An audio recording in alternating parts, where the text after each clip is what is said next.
Merry Draftmas to all that celebrate, and we are inches, days, minutes, a couple thousand seconds away from the 2025 NFL Draft. And today we are going to kick things off with one of a two-part mock draft. The first one, this one, a predictive first round, what I think will happen tomorrow night, Thursday night, when round one kicks off of the 2025 NFL Draft. Then our part two will be a complete and final San Francisco 49ers 7-round mock draft, what I think will transpire over the course of the next weekend. I think it's going to be awesome for San Francisco, and this has been one of the most unpredictable draft seasons thus far. So don't forget to like, share, subscribe, leave us that 5-star audio podcast review, and let's dive into our final first round 2025 NFL draft, mock draft of the NFL draft season right here on 49ers Access.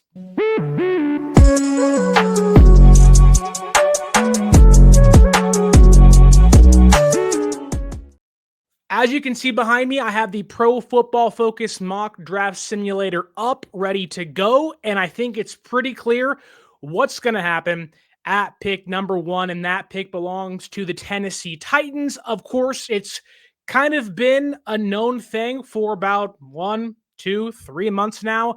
I have never believed anybody else would go number one, maybe outside of Travis Hunter, but this pick will be Cam Ward.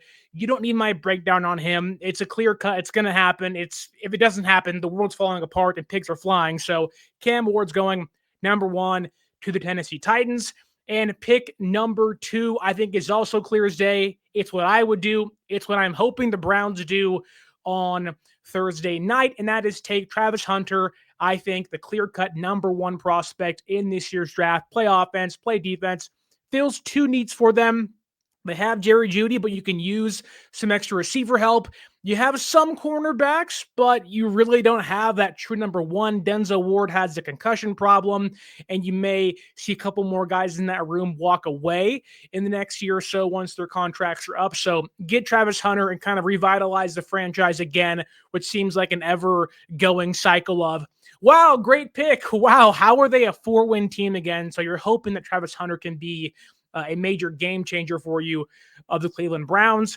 In pick three, I think, although it will be Abdul from Penn State, the top edge rusher in this year's draft, there is a little part of me that says watch out for Mason Graham here, but I don't think it's likely. I think these three first picks are kind of locks. Day one, easy. It's not going to be a pressure cooker. It'll just be how long do these three teams take to get to the podium, because my goodness, it'll be 35 minutes that goes by, and we're only at pick number 4 on Thursday night. So I think it's Abdul Carter. But again, there is a tricky, like maybe a Mason Graham where you have Burns and Thibodeau and Dexter Lawrence and Mason Graham on the interior. Create yourself a bona fide top 5, at least potentially, defensive line. But in that case, you take Abdul Carter. In this case, you got to trade Kayvon Thibodeau maybe. You don't want to pay him. So it leaves some room to maneuver and maybe a day 2 trade in this year's draft. But Abdul Carter is the pick at number 3 for the New York Giants in the first round. And to many people, pick number 4 is where this 2025 NFL draft begins. I don't think that's the case, although I do think the Patriots wouldn't mind trading down with, say, the Raiders or the Jets. Overwhelmingly, I think this pick is pretty clear as well. I think the Patriots have zeroed in their focus on Will Campbell at left tackle. You can maybe discuss Armand Membou. Maybe you want to get Drake May, a top receiver, but they just signed Stephon Diggs to a not big contract, but a fairly large contract. They'll probably add a receiver on day 2. I think they kind of have to at this point, but new regime, a new head coach. Maybe you can make a case for Ashton Jeanty here. Mike Vrabel loves himself some Derrick Henry. They'll get your Derrick Henry 2.0 and Ashton Jeanty, albeit I don't think Jeanty will be as good as Henry is. Henry's one of the greatest of all time, but Jeanty certainly has the prospects and potential to be up there one day. But I think they go Will Campbell here.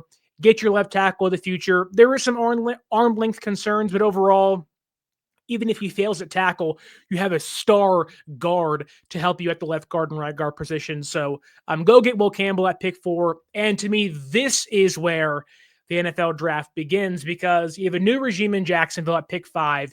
And I think you can make the case, had this been Trent Baalke, it's Mason Graham or it's Walter Nolan. And at that point in time, you're like, well, this is a pretty clear-cut defensive tackle prospect they're going to pick here at pick 5. But now with the new regime in place, you have a brand new head coach over from Jacksonville. Are they going to want to go offense? They have Trevor Lawrence. They have Brian Thomas Jr. They haven't really got the running game going. Could they want to get their own Bucky Irving and kind of transplant a lot of what they did from Tampa Bay into Jacksonville?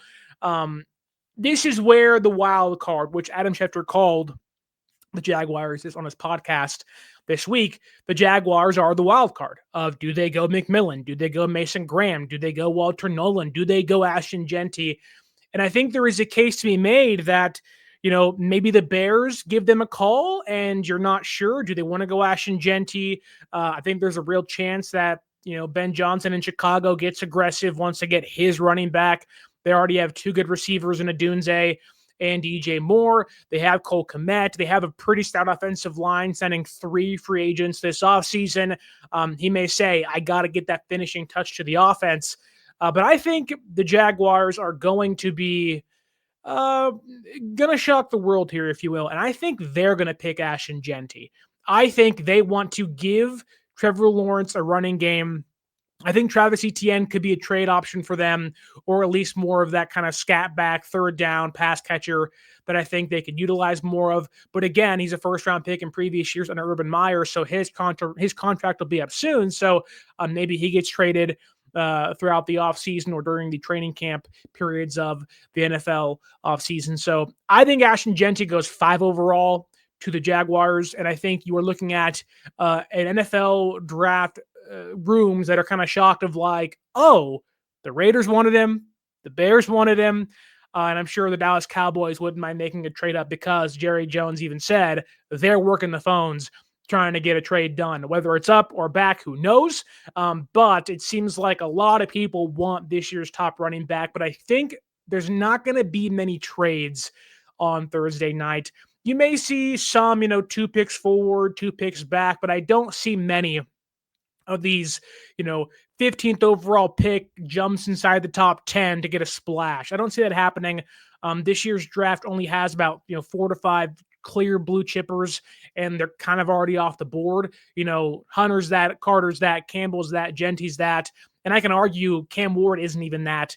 I think it was a scout or an executive that said, had Cam Ward come out last draft process, he'd been the 7th quarterback taken. So it really shows you how kind of the pickings are slim, if you will, in this year's draft. But at 6 overall, we have the Las Vegas Raiders, who I'm sure Pete Carroll is chewing bubble gum with a frenzy, eating piece after piece, because he's so frustrated knowing that Ashton Jeanty went 1 pick in front of him. Maybe the Patriots and Raiders swap again those 2 picks. Not a big move up, but a nice chunk to go up and get ahead of Jacksonville in case they want to get Jeanty. But the Raiders here at pick number 6 on the board. You can make the case for a lot of people here if you are the Las Vegas Raiders, but overwhelmingly, I think there's a clear-cut answer here, and it's Mason Graham. I think they went from 2023 and thought our defense is good, it's underrated. They go get Christian Wilkins, thinking, okay, we have Max Crosby, Christian Wilkins, Tyree Wilson. We have a front we can work with here. And that has kind of fallen apart. And a lot of injuries last year. I think they'd be better off getting Mason Graham on the interior, improving their run defense, improving their pass rush. He's a shorter guy. There is some size concerns, but overwhelmingly a top prospect in blue chipper in this year's draft class. You can make a case that, let's say, Ashton Jeanty's here and the Raiders don't value him as much as the consensus says they do. Maybe the Bears and Raiders make a trade at that point in time. Probably wouldn't be that rich of a move up for Chicago, just 4 spots or 5 spots from 10 to 6. That said, I think if Jeanty's there, the Raiders take him, but I think Mason Graham makes the most sense. You can argue, though, again, if the Raiders happen to trade back, let's say to 10 or 12 or whatever it may be, in this year's class. They may value a player like Jahdae Barron or a player like Will Johnson. They don't have a cornerback room really. Nate Hobbs left for Green Bay this offseason, so they really need some help. Maybe you see your Raiders make a trade late in this year's draft for Jair Alexander. Who knows? But I think Mason Graham's the pick here. I think it's clear, pretty clear cut. Get your BPA off the board if you're Las Vegas, which puts the Jets on the clock at pick number 7. And I think that, again, we're kind of narrowing down going into day one, looking at this saying, hey, day one looks pretty clear cut. The Raiders get their guy, Mason Graham.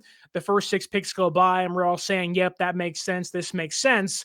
That pick 7, I think this is going to be one of the saw that coming a mile away. Armin Membu, Missouri. They got to get a tackle. They have Justin Fields. You can argue McMillan, but you have Garrett Wilson. You like some pieces you have there. You pick early enough on day 2, I believe, to maybe get you a Luther Burden or one of these top receivers, a Jaden Higgins. There is a lot the Jets can do. Maybe a trade back, who knows? But again, I don't think the trade back options are going to be aplenty on Thursday night. So go Armin Membu. He can play right tackle for you in year 1. Go to left tackle in year 2, maybe, and kind of be your Morgan Moses replacement for you on the offensive line. You got to protect the quarterback. And I think for a team that is having a new regime, a new head coach, a new GM, a meddling owner, I think they're trying to play this thing safe. They rid themselves of Aaron Rodgers. Devontae Adams is gone via free agency. So I think if you look at what Aaron Glenn and the Lions did in Detroit, it was trenches. And I think for a defense of a kind of minded team, they realize that you have Steve Wilks, you have Aaron Glenn. The hope is those guys can already use a pretty nice roster that Saleh and Ulbrich put in place to help kind of reshape it. So I think they go offense at pick number 7. Leading us to the Carolina Panthers. And overwhelmingly, one of the kind of worst kept secrets, at least, unless it's a massive swerve a la Vince Russo WCW in 2000. Jalen Walker seems like the guy. You put him in Evero's defense, give him that linebacker edge rusher hybrid. Seen plenty of Niner fans like him. I'm not a big fan of him.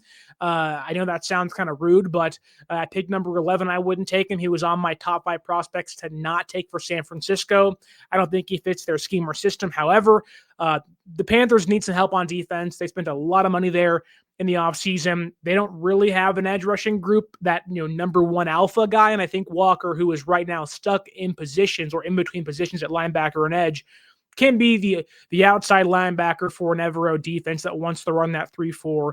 And I think it also drop in coverage at times to kind of give you more and fits their scheme more so than San Francisco's at pick number 11. So I think Jalen Walker is the pick here.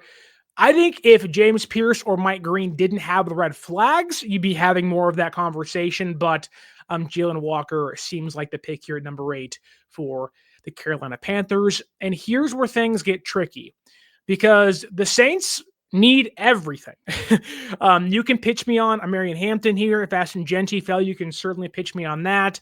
You can pitch me on D-line, tackle, offensive line. You can pitch me literally on anything. I am someone that believes, and it's been a back and forth for me because you've heard rumors of offensive linemen are going, 3 of them are going inside the top 10, top 15. And I think that lends this to being Kelvin Banks Jr. from Texas. However, I think the Saints and Kellen Moore realized, look, we saw what we did in Philadelphia last year, A.J. Brown, Devontae Smith. We've gotten lucky. The top wide receiver on the board, McMillan, has fallen from Arizona to pick 9. I think you take him. You like Rashid Shaheed if he's healthy. He can be your field stretcher. You like Chris Olave and can kind of complement what he does. But even Olave has serious concussion problems where if he gets concussed again, he's in that Tua Tagovailoa may need to retire conversation. So I'd go McMillan here, get your receiver for the next 4 to 5 seasons, and you hope that you're probably going to be bad enough to pair him with a quarterback in the near future. I think it makes the most sense. Get your receiver, expand your offense. And even if you have Shaheed, you fill that role. If Olave can stay healthy, then you have a young rookie receiver walking in, in a couple of years, you have a young quarterback walking into a position where you say, wow, Olave, Shaheed, you have McMillan. And it's like, okay, we have ourselves an offense that can actually provide some weaponry for a young quarterback in the next few years or so. So I'd go receiver here for the Saints. I think it makes the most sense. I don't think the McMillan drop-off will be that drastic as the rumors are saying. I think you go McMillan here, and he goes 9 to New Orleans, leaving number 10 on the board, the Chicago Bears, who may be the biggest threat to the San Francisco 49ers on draft day because the edge rusher group is relatively thin. You have Mike Green here. You have James Pierce. Both have red flags of the differing degrees. You also have Mykel Williams, Shamar Stewart. Even Walter Nolan is here for the Chicago Bears. But I think the Bears are going to do what the Saints used to do under Dennis Allen and go with Shamar Stewart. They like those big project athletic defensive linemen / edge rushers. You've seen it over and over and over again. They were making trades up for guys that you just said, what are you doing? I think it makes the most sense. You get Dennis Allen, in there as DC. You trust Ben Johnson to help carry the offensive load.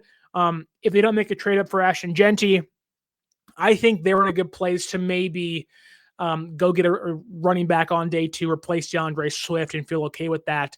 And whether it is Trayvon Henderson or Quinshon Judkins or DJ Giddens or somebody else along those lines, maybe it's Marion Hampton, although the Broncos feel like that's kind of the pick for them at pick 20. I think Shamar Stewart's the pick here, and I think it makes San Francisco's life a heck of a lot easier.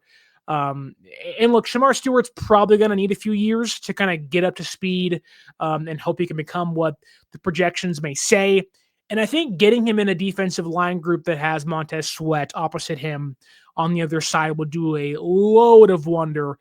Not to say they're similar players, but you're hoping that Shamar Stewart can become a Montez Sweat-like player when he was picked from the Washington Commanders a couple of years ago, where he's kind of turned himself into one of the top edge rushers in football in the last few years. So I think it's a good pick for them. I think it makes the most sense. And I think it really wouldn't shock me on night 1 if Shamar Stewart goes at pick number 10, which I think would be, to some a reach, in my opinion, a massive read for them, but I would not be shocked because Dennis Allen has a type and Shamar Stewart fits that type for the Chicago Bears. Now pick number 11. The San Francisco 49ers. And I think we got the biggest hint yesterday via John Lynch, and it even helps San Francisco in this case knowing that Mykel Williams is still on the board and Shamar Stewart is off the board. Right in front of you at number 10. Makes your life a heck of a lot easier. You can argue Walter Nolan. I would love that pick for San Francisco. I don't think people are trading up for Mike Green or maybe Tyler Warren if you want to get crazy with it. But I think the pick is, again, going to be considered a reach. But John Lynch said yesterday they value the ability to have a run-stuffing, hard edge-setting defensive end. And that, my friends, screams Mykel Williams. They value production that was there at Georgia. He's probably one of the best edge defenders when it comes to against the run in this year's class. He's awesome. There is some concerns as to will things click as a pass rusher at the NFL level, but I think that's why that's why you have Kosaric, where if you want to unlock something, you at least have that baseline with Mykel Williams being that run defender on the edge compared to Shamar Stewart, where you like the power, but he's lost 15, 20 pounds. Is the power going to remain? And there was absolutely zero production and lack of finishing, where Mykel can be so strong, push tackles back, it almost forced quarterbacks to Bosa's side on the opposite end. So you go Mykel Williams here at pick 11. Again, it may be a reach to some, but overall, you got to pick players you like. The consensus boards are very confusing because it really depends on scheme, fit, coaching, where in previous years, it was like, nope, that guy's clearly better than that player, whoever it may be. Whereas this year, it's like, well, you can kind of pick and choose. Everyone kind of has their niches or their small factors they like and their small traits they love. And I think San Francisco has kind of made up their mind on they want to get an edge rusher they know can be a day one player compared to Nolan, who I think can be a day one player for sure. But ultimately, this is a very deep defensive tackle class. So I think you're going to see teams kind of avoid the defensive tackle room early in this year's draft class, knowing that there are so many deeper pieces where on day 3 you can find valuable players that kind of give you some reps starting on day 1. And whether it's, in a group of 2 or 3, you're going to find guys that can contribute on day 1, on day 3 in this year's draft class. But that brings us to pick 12 with the Dallas Cowboys. Jerry World's on the clock. He has seen 2 edge rushers and Tedero McMillan go 2 picks ahead of them. So I think they would want McMillan, but it seems like Jerry wants to make a splash. And I think this is a pretty clear, we want to go with the wide receiver, get him with CeeDee Lamb, get Dak a number 2 guy. You traded for Joe Milton, I believe. So there is kind of some depth behind you. I think they go Matthew Golden. Matthew Golden is a transfer. Didn't really do much before that, but now at Texas last year, he looked like a clear as day number 1 wide receiver. The separation was off the charts. You give them CeeDee Lamb, who can do the screen stuff, the underneath stuff, and you give them a bona fide separator that can help Dak Prescott. The Dallas Cowboys get a stud at pick 12. He's a bona fide first-round pick, and I wouldn't be shocked if in some cases and even in some drafts, he is the number 1 receiver off the board in this year's NFL draft on Thursday night. So we're going with Matthew Golden, which I think makes pick 13 and 14 pretty easy for us.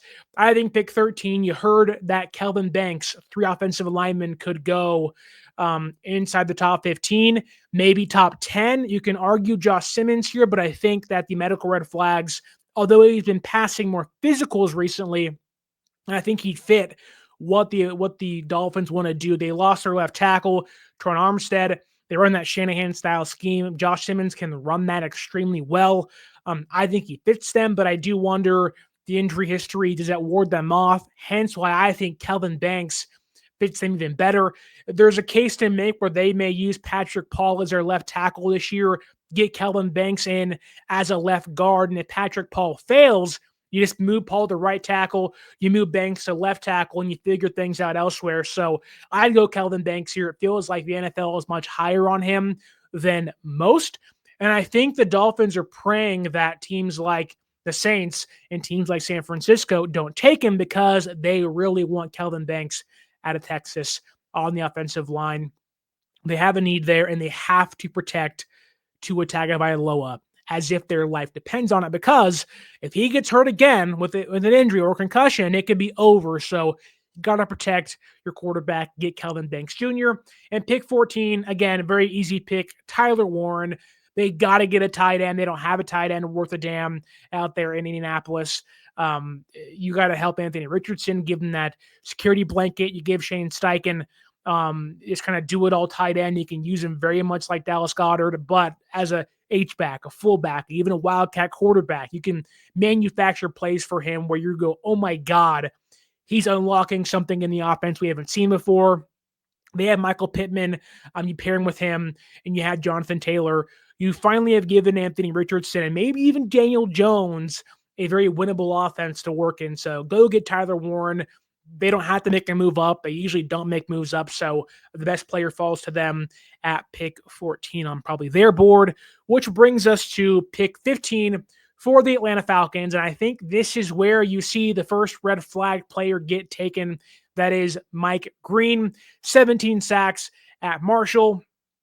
Just a tremendous player. If he didn't have red flags, you'd be having teams like the Saints, the Bears, maybe even the Jaguars, the Raiders. You'd be having this conversation of the production meets the film in almost a perfect image. And Mike Green, I think, goes 15.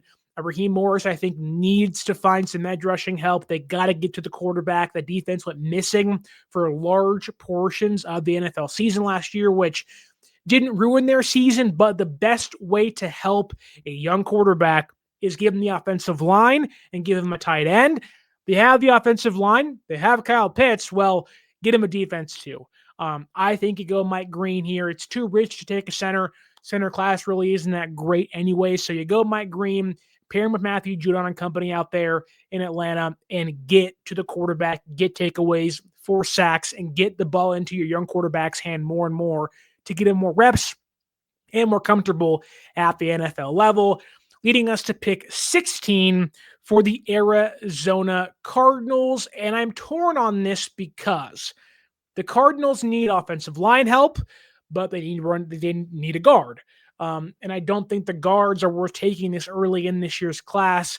I don't think Tyler Booker, although he doesn't not fit, I think it's too rich for him at pick 16. I think you see him later or earlier on day 2, later on day 1. You can make a real argument for a player like Walter Nolan or Kenneth Grant. But overwhelmingly, I think they want cornerback help, and I think they view Will Johnson as that. You can make a case Will Johnson is a top 10 player in this year's class, but the speed injury, the speed and the injuries he had dropped him down. I think they realized that what Jonathan Gannon did in Philadelphia with Darius Slay, and even what Philadelphia did last year without Jonathan Gannon, with Cooper DeJean and Quinyon Mitchell, they got to have those cornerbacks on the outside that, may not have the most speed and stuff, but I think they want to have that number one lockdown cornerback. If he can keep that play in front of him, he's a great player. You can use him in that press man scheme. So I think there is a lot to like from Gannon to Will Johnson. I think Will Johnson's fall ends here at pick 16 to the Cardinals, and pair him up with Jonathan Gannon, who I think can actually do wonders with him in the NFC West.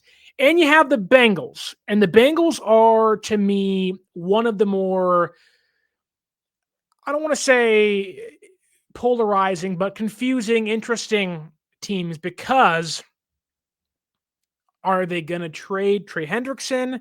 Are they going to extend him? They have the offense in place, Burrow and Higgins and Jamar Chase, but do you really could argue Tyler Booker here, protect Joe Burrow? And I think we've gone a lot of ways of look, they've got to invest in protecting Burrow. In previous years, they have done that. And now it's kind of flipped, right? You get a new DC in the room. They fire Anarumo in the offseason because the defense was atrocious last year, where this team had to put up 45 points a game. It felt like he didn't have a chance to win. So I think it's clear as day. I think it's a great pick for them. And I think they get the traitsiest defensive tackle in this year's draft class, and that is Walter Nolan at pick 17 for the Cincinnati Bengals. I think his fall stops here. I think he's a top 10 player in this year's draft. I think he's an awesome player. I would love San Francisco to draft him, maybe even over Michael Williams, but I think the Bengals get a great player who I think can fit in on day one and be not a game changer, but ultimately can develop into a top-tier defensive tackle at the NFL level. Then you have pick 18, the hated Seattle Seahawks. I'm going to give them the worst pick, the worst player in this year's draft. No, I won't do that out of the sake of trying to be correct and predictive here, but will Seattle do what they need to do? And there is a fear in me that the Seahawks are going to take Mike Green if he falls to them. You got a defensive-minded head coach. I think they realize that, look, we want to eat on defense, get to the quarterback, wreak some havoc. They see a lot of offensive lines are going lighter, and you're going to see a rather lighter offensive line draft class. I think they want some power, some feistiness on the defensive line. So I wouldn't be shocked to see this be Mike Green. I think it could be a steal for them, but I'm going to give them the pick they should make. And it's a pick I think everybody believes they'll make, or at least, they believe they won't make, but they should make. And that is Gray Zabel. He can play center. He can play guard. He can play tackle. We all saw what happened last year when Sam Darnold did not have an interior offensive line. It was just a mess. He was escaping pockets. He was running for his life. He was throwing interceptions. If you can get pressure on the interior against Sam Darnold, it is going to be the end of days for him. And so you got to get Gray Zabel. You can play guard, center, doesn't matter what you want. He can do it for you. He's a really good player, the most versatile offensive lineman in this year's class to me. Maybe outside of Marcus Bowe from Purdue, but Gray Zabel is a better player than him by far. So I think you go Gray Zabel. I'm hoping for the Seahawks case they do this, but again, still would not be shocked if they didn't. And for the Buccaneers at pick number 19, If Jihad Campbell, who apparently is falling down boards due to his shoulder injury at Bama, is there, you are going to see the Buccaneers run this pick to the podium like prime Hussein Bolt. Pair him with Levante David, get your Devin White 2.0, who in his prime was a great player, but just fell apart quickly. They want to find that linebacker they need to have. And I think Jihad Campbell fits that. I think he's a pick here at pick 19. I think he makes the most sense for them in this year's draft class. I wouldn't be shocked to watch the Buccaneers maybe want to make a trade with the Cardinals, get ahead of the Bengals at pick 17 if Jihad Campbell is still on the board. But again, in this case, he's still there. Get Jihad Campbell. I think it's a great pick for them overall. Now the Denver Broncos are here on the board at pick 20, and I think this is a slam dunk. A lot of talk is, do 3 running backs go in the first round? I don't know, but I think 2 go for sure, and I think it's Ashton Jeanty and Marion Hampton. I think you get Hampton in Denver. Sean Payton loves running backs. He had Deuce McAllister, Reggie Bush, Pierre Thomas. And again, look, they love running backs out there in New Orleans. Now with the Broncos, they really haven't gotten it together. You have Bo Nix, you have Cortland Sutton. You can argue you can go receiver here. Maybe you want to pitch the idea of Emeka Mbuka. Maybe you want to go with Jaden Higgins. Maybe you want to buy into Luther Burden the third. I think they go with Marion Hampton here and they buy into the running back class. I think Sean Payton is quietly one of the better running back whisperers in football. We all applaud Kyle Shanahan. Sean Payton is one of those, Alvin Kamara and company as well. So I think they go with the Marion Hampton at 20, pair Bo Nix with Hampton. They have Cortland Sutton, and it does wonders for them out there in the AFC West. There's the Raiders. There's the Chiefs and the Chargers. You got to find more firepower against those teams. Marion Hampton fits that for them at pick 20. And now we have maybe the first position I start to consider Shedeur Sanders. And I'm someone that does not buy Sanders as a first-round pick. I don't think he's a first-round pick quarterback. I think Shedeur Sanders is a fine player. There's athletic traits, but he isn't this uber athlete. He doesn't have this big arm. Funny enough, there's some people comparing him to Brock Purdy. I don't think that's a one-for-one, obviously, but I think there is a lot of similarities in their game. He likes to play over the middle, and I think with the receivers the Steelers have in place, that doesn't really fit what he wants to do. You have DK Metcalf, you have George Pickens, who may or may not get traded in this year's draft period, but I think they figured things out with Aaron Rodgers enough. They bring him in for 1 year. I think he band-aids them to hopefully get to a better quarterback class next year and hopefully can have them win some games in the near future, that being 2025. So I'm not going to take Shedeur Sanders. I think this is a spot where the Giants or the Browns are like breathing heavy. Okay, what happens here at 21? But I have the Pittsburgh Steelers actually drafting kind of a reach as I mess up my mock draft board here on the screen. I have them reaching pretty heavily, and I don't love this pick overwhelmingly, but I do think there is some credence to it. It says they have to have a quarterback. If that's Aaron Rodgers, X that out. I think this running back class is really deep. I don't think they'd go there. You can maybe pitch me on the idea of a player like a Nick Scorton, get an edge rusher, but you have TJ Watt, you have Hightower, you have a lot of good picks you like. I'm going to have a massive reach here. I don't love this pick. I think it's one that I would not make myself, but I do think it's a pick that I think NFL teams are much higher on him than PFF or most mock draft simulators and pundits are. I'm going to pick safety out of South Carolina, Nick Eamon-Worry. They like those uber athletic safeties. They reached on one with Edmonds a couple years ago. I think they value the position enough to make that reach. Again, I wouldn't do it, but I think with the needs they have, you can get running back in round 2, on day 2, maybe even early on day 3, I think. If you get Rodgers in the building, it kind of alleviates that And you have a player like Deshaun Elliott, who you're not tied to any by any means. You have Nick Fitzpatrick there. Get Nicky Manwari. I think it does wonders for them. However, again, I'd rather have this player on day 2. But overwhelmingly, I think you are going to see some teams reach for some players based on positional value. You're going to see tackles go early. You're going to see maybe a guard or two go early because teams want to make sure they get the top tier guy, knowing that, let's say, in that grouping of 3 to 10 is kind of all it can kind of all be jumbled up, and you can kind of pick who you want out of that grouping. So I think it's a reach. I wouldn't do this, but again, Pittsburgh will take risks. They took Kenny Pickett, small hands, a couple of years ago. That was a bad move. At safety, they loved Edmonds a couple of years ago, which didn't really work out for them. But I think overwhelmingly, you have Fitzpatrick. You have some room to take a risk here. And if it pays off, then bang, you get a heck of a player out of Manwari in the first round. Now at pick 22, I think you get into the conversation of, do you go Colston Loveland? Do you start having the conversation of Kenneth Grant?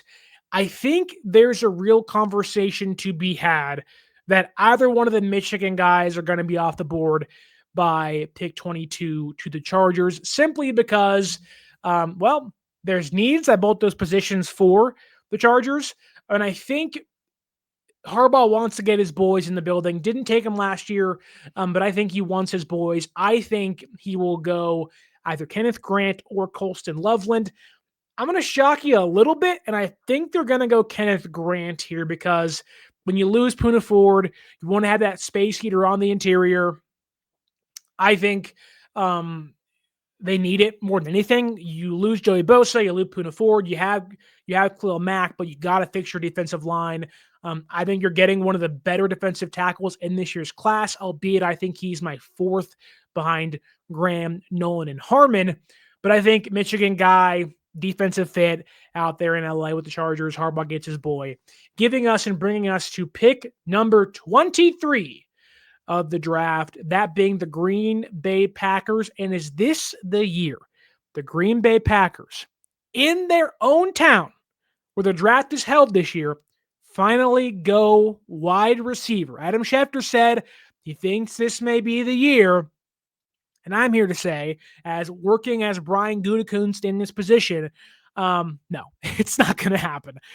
Green Bay would be smart, in my opinion, to take Jaden Higgins here at pick 23 or Luther Burden. I think there's a real need at wide receiver. You're not going to get Christian Watson back for maybe the entire season, knowing he tore his ACL. You like Jaden Reed a lot, but there's real injury history there at the wide receiver position for them. They like those bigger body guys. Higgins fits that for them. He can be the boundary player, and I think overall replace Christian Watson in a few years or so once his contract is done. But knowing Brian Gutekunst, knowing he tends to never do what he's supposed to do as the Green Bay Packers GM, I think you're in a place where they are going to pick Nick Scordon, Texas A&M edge rusher. He likes those bigger body guys. Shamar Stewart's already gone, who I think fits what they want to do defensively on the edge. I think Nick Scordon is a better player than Shamar Stewart, more production there for sure. This less of a ceiling to reach. I think they go edge rusher. You want to pair somebody with Rashawn Gary on the defensive line. You can maybe argue going Trey Amos, cornerback from Mississippi or Ole Miss, because is Jair Alexander going to be there? I don't know. But I think Nick Scordon is the guy. We've seen time and time again teams go defensive line when they have a need there, obviously. But even when teams have needs at cornerback, a lot of the fixes are get a better pass rush. I think Nick Scordon does that. And he also fits what the Packers want to do from a archetypal standpoint, from a defensive line and edge rushing group. So going Nick Scordon at pick 23. And at pick 24, here's where I think we are going to have our first trade. And this is where I think things get a little fun, because I think the Minnesota Vikings are going to trade back from pick 24, and they're going to talk to the Cleveland Browns, and they're going to get pick 33, and they're going to get pick 94 in this year's class, and maybe something else like pick 216. We're getting into the weeds there. You can argue that for sure. I'm going to do this trade again. May not be perfect, but I think this trade will happen in some way on draft night. The Vikings only have 4 draft picks this year. They can pick up 2 more by trading back with the Browns. The Browns getting ahead of the Giants on draft day, and they're going to pair Travis Hunter with Shedeur Sanders. And the reason why I'm sticking to this, and I believe in this, is because they somehow convinced Myles Garrett to come back after he asked for a trade. He seemed pretty adamant, I want out of Cleveland. What's the thing he said when he came back and got that deal? He said, they pitched me on a plan and I loved it. Everyone said, what's the plan? Well, doing my best investigative journalism, I think the plan is get Travis Hunter and get Shedeur Sanders in the same building, revitalize that franchise, give people something to talk about in Cleveland, that it's not Deshaun Watson and all the allegations he has against his name, and hopefully reshape the Andrew Berry regime and their time in Cleveland to a better standpoint than what it is now. But I want to pause here for a second, because if you're a Browns fan and you want to see Travis Hunter and Shedeur Sanders play out there in Cleveland this year, or you want to see one of your top draft picks play live in person, go to a concert this summer or spring, or even see the MLB or NBA playoffs live and in person, go to SeatGeek.com and use our promo code 49ersaccess, 49 ERS ACCESS at SeatGeek.com and save yourself $20 off your first purchase. It's the best ticketing app in the market. It's the one I use every single time I want to go to a game or an event. Again, promo code 49ersaccess at SeatGeek.com and save yourself $20 off your first purchase. Back to the mock draft at pick 25. And if you are the Houston Texans, you are praising whatever God you serve, because Josh Simmons is still on the board. You traded away Laramie Tunsil. Sure, you can get into the weeds and say, give me a receiver next to Nico Collins. Stephon Diggs is gone. You didn't get Deebo Samuel this offseason, and Tank Dell's injured.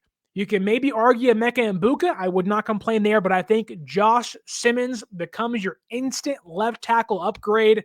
You lose Laramie Tunsil via trade to the Commanders, creates a massive hole for you. That offensive line already sucked last year. I know there's risk of injury, but if he's healthy, you are getting yourself this draft class's best offensive tackle. He fits your offensive scheme. Maybe if you want to avoid the injury stuff, you go Josh Connolly Jr. I can certainly see that too, but I'm going Josh Simmons. The fall stops here at pick 25. Then you get into a rather interesting position for the Rams. I think the Rams are eyeing Shedeur Sanders or Jackson Dart in this year's class. I think they want a quarterback. They want to avoid the Matthew Stafford fall off when he retires. They want to have that seamless transition into the next era of Rams football. However, you didn't get that here. I think there's a case to be made. You could go Jahdae Barron, cornerback from Texas, but I have a sneaky feeling that they want to expand the offense, maximize Stafford in his last year. They paid for some defense this offseason. They moved a lot of offensive linemen around. I think they view Colston Loveland as the pick at pick 26. You were force-feeding Tyler Higbee late in the year when he came back. You have Puka Nacua. You lost Cooper Kupp. You brought in Devontae Adams. Why not go get Colston Loveland tight end and give you another top-tier receiving threat and make the San Francisco 49ers, the Cardinals, and the Seahawks say, well, Greenlaw's out of the building. The Cardinals didn't get Jahad Campbell. In Seattle sitting there like, oh, we don't know who our linebackers are. Colston Loveland is a mismatch in the NFC West, and I think could help propel the Rams to a better level come playoff time, barring health, from their quarterback. And it also, if you draft him now, could give your next quarterback a very, very, very solid safety net when it's all said and done. So I'm going Colston Loveland here, tight end out of Michigan, and makes the Rams offense even more dangerous. And now the pick at 27. You could go Tyler Booker from Alabama. I think it's a pretty good pick for them. I know he's kind of the fringe first round pick. I think he fits what they want to do overwhelmingly on offense. They have a need at guard, but I think you see Malachi Starks fall to pick 27. I think he goes here. You can argue the Vikings if they don't make that trade with the Browns, but I think Malachi Starks goes to pick 27.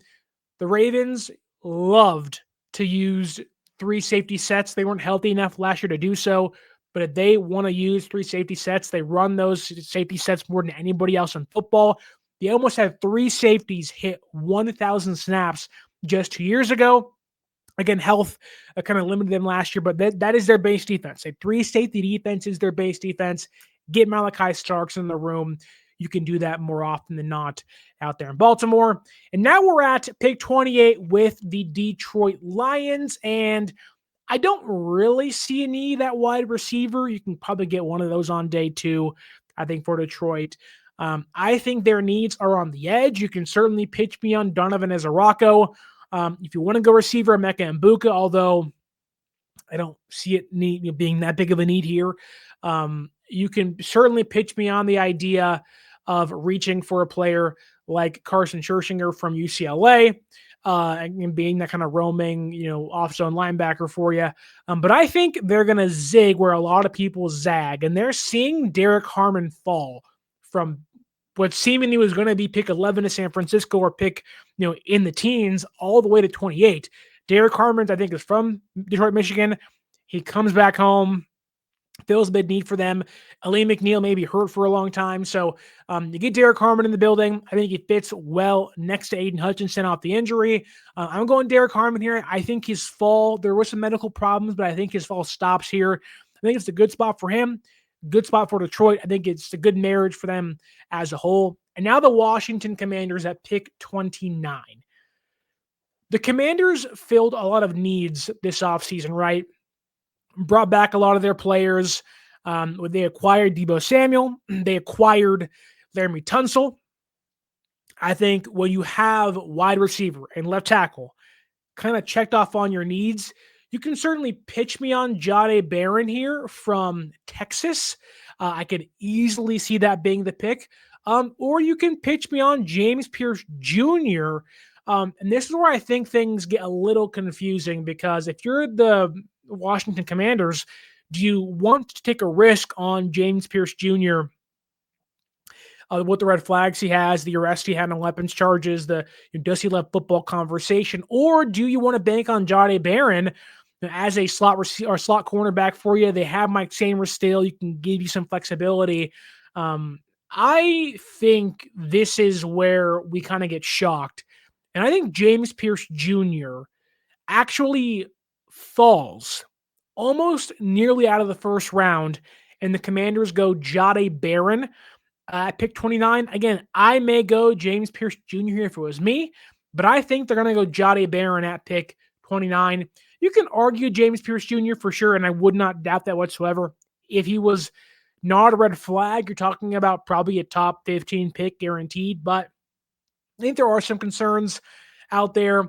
I think James Pierce Jr. fits that defense tremendously well in Washington, but now that you're here in your Buffalo and you have Joey Bosa, you have some guys you like. I think Von Miller is still there. I think this is a clear-cut go get James Pierce Jr. If you are them. Get yourself a top pick in this year's draft. Get him out of the area of Tennessee, out of the South, get him up in the Northeast and on the East Coast. Get him into an entirely different place. Give him Von Miller and Joey Bosa as 2 guys to learn from. I think he makes some sense for them. Now you have the Kansas City Chiefs, the penultimate pick in the first round for KC I think it's a pretty clear and honest pick. If you are the Chiefs, you got to have a tackle. You brought in Jalen Moore. You're going to take Josh Connerly here. Jalen Moore may or may not fail. I think he deserves to get a chance to start, but I think Connerly fits what you want to do, and you're not paying Jalen Moore too much money to him not be a swing tackle. And even if Connerly wants to sit for a year, I wouldn't blame you there. Sit for a year and take over either late in this season or next season for you. If you're KC, you want to get younger on the offensive line. You're paying a lot of people. I can see them wanting to draft the tackle here, and I kind of think they need one. So I'm going Josh Connerly here, and I think we are nearing the end of the last pick in the 2025 NFL draft when it comes to the first round. I think this is where you finally see Tyler Booker come off the board. He'll take over for Mekhi Becton on the offensive line. They just re-signed Cam Jurgens, their center. They get Tyler Booker at pick 32, and the rich get richer with the Georgia and Bama products out of Philadelphia. The Super Bowl champions find themselves with a dominant front on the defense and the offense as things progress.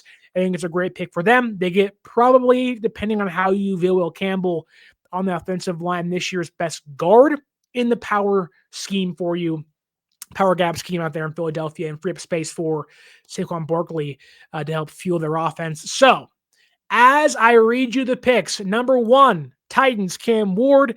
Number 2, Browns get Travis Hunter. Number 3, the Giants go Abdul Carter. 4, Patriots, Will Campbell. 5, the Jaguars take Ashton Jeanty. 6, the Michigan the Michigan defensive lineman Mason Graham goes to the Las Vegas Raiders. 7, the Jets go Armin Membu. 8, Panthers go Jalen Walker. Saints go Tedero McMillan at pick 9. And pick 10 through 15, Bears, Shamar Stewart. Niners, Michael Williams. Cowboys, wide receiver Matthew Golden. Out of Texas, the Dolphins go Kelvin Banks Jr., offensive lineman out of Texas. Tyler Warren stops his fall at pick 14 to the Colts. Pick 15, Mike Green, edge rusher from Marshall, goes to the Falcons. Michigan, the second Michigan player off the board. Going to have 4 of those in the first round in this year's class. Will Johnson goes to the Cardinals. Pick 17, Walter Nolan, who may be the trade-seest defensive tackle in this year's class, goes to the Bengals. Gray Zabel, a pick I think the Seahawks aren't going to make, but they should make, goes to Seattle at pick 18. Jahad Campbell, a home run pick for the Buccaneers at pick 19. Marion Hampton goes to the Broncos at pick 20. A very big reach, but could be worth it when it's all said and done. I think the NFL is a lot higher on Nick Emanwari, safety out of South Carolina, at pick 21 to the Pittsburgh Steelers. Harbaugh gets his boy Kenneth Grant on the defensive line from Michigan at pick 22 to the Chargers. The Packers buck the wide receiver trend of all the consensus pick and say, no, we're sticking to our guns. They go Nick Gordon, Texas A&M edge rusher at pick 23. At pick 24, we have our first and only trade in the first round. The Shedeur Sanders sweepstakes end here with the Browns trading up with the Vikings at pick 24, meaning Minnesota does not make a pick in this year's first round. Pick 25 goes Josh Simmons, offensive tackle, to replace Laramie Tunsil of the Houston Texans. Pick 26, a Michigan player. The final one goes at pick 26 for the Los Angeles Rams, Colston Loveland, tight end, to help Matthew Stafford and co out there in LA. 27, Malachi Starks. The Ravens get back to their 3 safety sets. 28, the Lions go Derek Harmon. They feed the defensive line. They lose Aaron Glenn. They want to fix their defense again, get back to just annihilating opposing offenses. Derek Harmon can do that for you on the defensive line. Pick 29 and pick 30, Jahdae Barron, James Pierce Jr. You can easily put James Pierce Jr. at pick 29. Some red flags drop him, but too good enough for the Bills to let him pass by them. Jahdae Barron goes to the Commanders. James Pierce Jr. goes to the Buffalo Bills. Josh Connerly, he goes to the Kansas City Chiefs at pick 31. Helps Mahomes and protects him after they got just destroyed and annihilated by the Eagles in the Super Bowl. And speaking of the Philadelphia Eagles, off their Super Bowl victory against the Kansas City Chiefs, they replaced Mekhi Becton with Tyler Booker out of Alabama and open up hopefully more space for Saquon Barkley. You can tell me what you think of the mock draft in the comments below. Hopefully you liked it. Hopefully your team got the player you wanted. Tell me who you like. Tell me what picks you don't like. Do you like the board as a whole? And while you're doing so, hopefully you're sipping on some goat fuel that you can purchase with my affiliate link in the comments and save yourself 10% off your purchase. Again, get yourself a can of goat fuel and watch this year's 2025 NFL draft on Thursday night, Friday night, and Saturday morning throughout almost the entirety of the day. And if you want a place to get live reactions and coverage of this year's first round, go to 95.7 The Game. I will be on the air on the YouTube channel and on the radio using the Odyssey app. If you're outside of the San Francisco Bay Area, you need to go to 95.7 The Game. I'll be giving my takes, my reactions to each and every pick of this year's 2025 NFL first round, and maybe even round 2 and 3 on Friday, if we're lucky on Friday night. So if you want a place to watch this year's draft and react to it live, go to 95.7 The Game. Like and subscribe there. Also like and subscribe here. Leave your comments down below. Don't forget to follow us on social media at 49ers_access is the X or Twitter. 49ers.access is the Instagram. And you can also be sure to get yourself a can of goat fuel and use our promo code 49ersaccess, 49 ERS ACCESS at SeatGeek.com to save yourself $20 off your first purchase. And with that said, we are entering in to the 2025 NFL Draft tomorrow night, Thursday. I cannot wait for it to happen. But until then, my name is Sterling Bennett. Stay tuned for our final 49ers 7-round mock draft. And as always, stay faithful.